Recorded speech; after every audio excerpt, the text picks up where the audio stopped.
Olá, tudo bem? Como falado no último encontro, na conversa de hoje iremos tratar da SAP nos Estados Unidos. Lá nos Estados Unidos, eles estão passando por uma reforma legislativa desse tema da alienação parental, uma reforma que chama muito atenção. Em 2018, o Congresso americano definiu através de uma resolução legislativa, a de número 72, que a primeira prioridade, sempre em questões envolvendo guarda ou visitação dos filhos, que a prioridade das prioridades deve ser o melhor interesse da criança.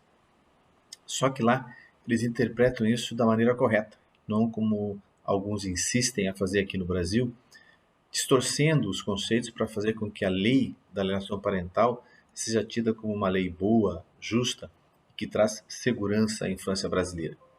Isso não é verdade, como a gente está demonstrando ao longo dessa série de textos e vídeos. Eu comentava que nos Estados Unidos, a Congressional House Resolution número 72 determina que os tribunais estaduais refinem e tenham maior cuidado nos julgamentos de guarda nos quais a violência familiar faz parte do contexto da discussão no processo.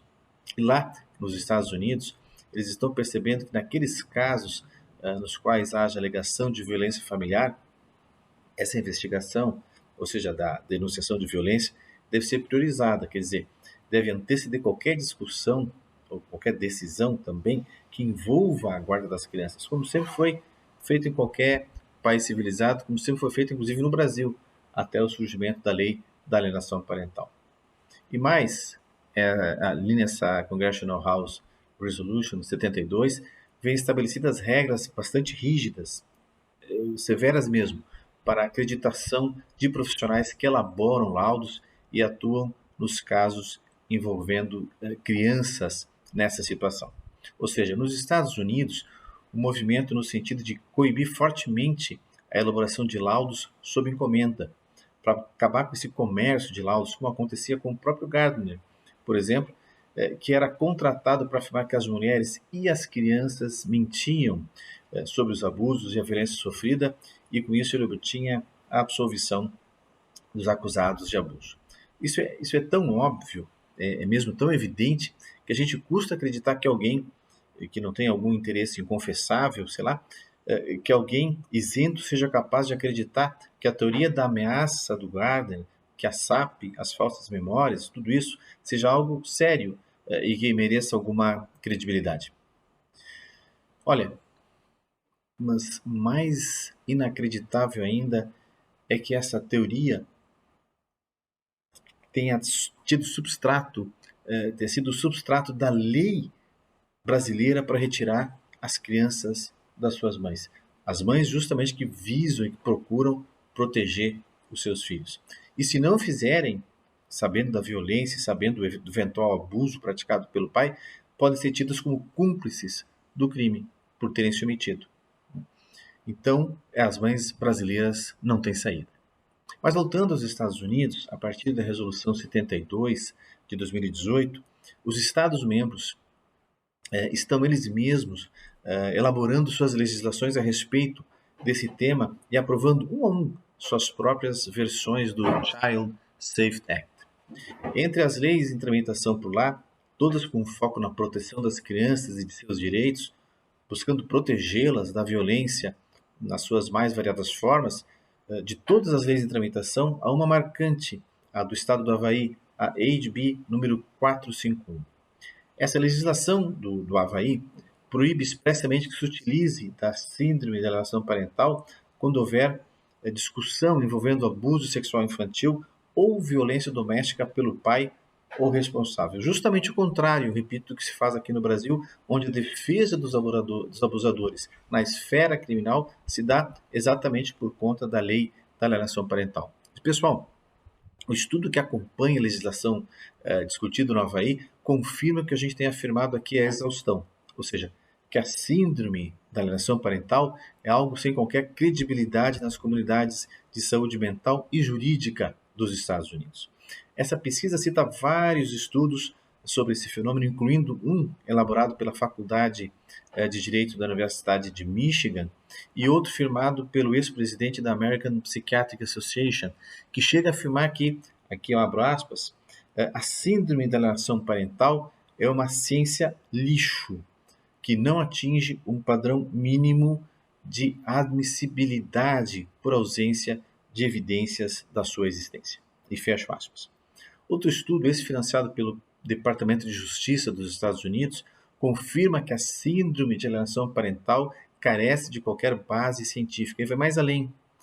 Ali se afirma que essa técnica atinge de forma desproporcional as mães, porque são elas, justamente, são as mães que defendem os filhos e relatam e denunciam o abuso sexual infantil sofrido pelos pequenos. Essa é a aplicação sexista da junk science da síndrome da alienação parental. Essa qualificação de junk science, utilizada para se referir à síndrome da alienação parental, já havia sido definida pelo sociólogo John Robert Conte, professor da Universidade de Washington, que após analisar a teoria do Gardner, escreveu que era, aspas de novo, era a pior pilha de lixo não científica que ele já tinha visto. E eu gostaria então de aproveitar aqui e render uma homenagem a outros grandes nomes dos Estados Unidos que combatem essa pseudociência, a pseudociência da SAP. A incansável professora doutora Joan Mayer e o Dr. Richard Duckworth. E ele, o Dr. Richard Duckworth, comentava que as falsas teorias, como a síndrome da alienação parental e a própria síndrome de Munchausen por procuração, são frequentemente utilizadas por abusadores e seus apoiadores para desacreditarem as evidências reais de abuso. O Instituto de Pesquisa dos Procuradores de Justiça dos Estados Unidos, que é o equivalente ao nosso promotor de justiça, vai na mesma linha e afirma ainda de forma mais drástica, aspas, a SAP é uma teoria não comprovada capaz de ameaçar a integridade do sistema de justiça criminal e a segurança das crianças vítimas de abuso. A superqualificada professora doutora Carol Brunch, ex-presidente do programa de doutorado interdisciplinar da Universidade da Califórnia, em Davis, publicou diversos artigos denunciando a ilogicidade da SAP. Um dos textos da professora Carol se intitula Parental Alienation Syndrome and Parental Alienation, Getting It Wrong in Child Custody Cases. Nesse artigo, a doutora Carol examinou a saúde mental e as respostas legais quando as crianças resistem às visitas de pais que não possuem a guarda do pequeno. O que ela constatou foi a total ausência de rigor na análise dos dados apresentados no que se refere ao risco sofrido pelas crianças quando expostas a pais violentos e eventualmente abusadores, exatamente como alertado por tantos. As crianças estão em risco com a SAP, disse a doutora Carol. As crianças estão em risco com a SAP. E ela não usou de meias palavras. No final desse texto, que é muito bem construído, ela apresenta uma série de recomendações e conclusões. E ela destaca, com toda razão, que divórcios altamente litigiosos colocam as crianças no meio daquilo que ela denomina, entre aspas, conflitos de lealdade. E que pesquisas documentam o mundo cruel e muitas vezes violento enfrentado por grande número de crianças envolvidas em disputas de guarda.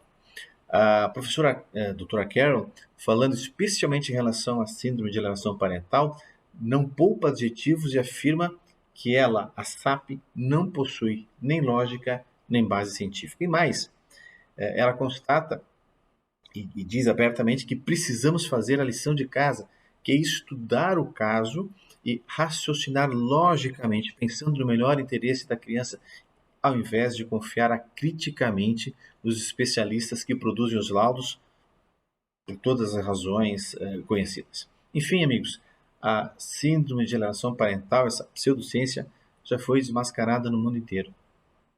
No mundo inteiro. O que estamos esperando, gente, para revogar a lei da alienação parental no Brasil? Mais sofrimento? Mais vidas despedaçadas? Mais injustiça? Por tudo isso é que nós, os Sumuyuris, apoiamos o movimento Revoga Já.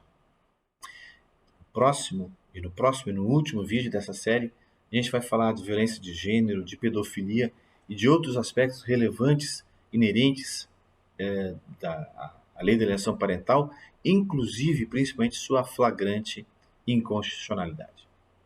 Era isso, amigos. Um abraço e até lá.